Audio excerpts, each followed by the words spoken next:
Dapat surat panggilan dari Polda Sumatera Utara, Denise Cariesta minta perubahan jadwal.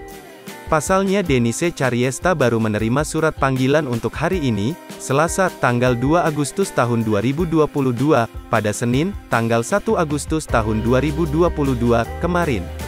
Secara terang-terangan, Denise Cariesta akui tak bisa memenuhi surat panggilan yang terkesan mendadak itu. Dapat panggilannya itu kemarin, baru nyampe, ditulisnya tanggal 2, kata Denise Cariesta.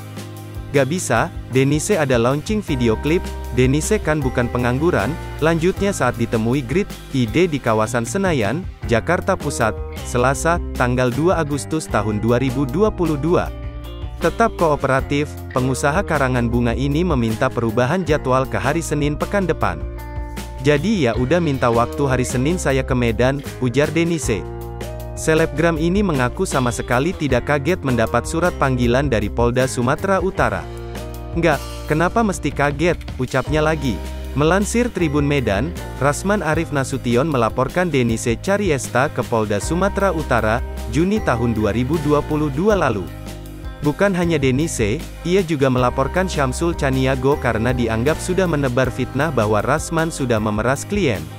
Rasman menyebut melaporkan Denise dan Syamsul ke Polda Sumut karena saat itu ia sedang berada di Medan.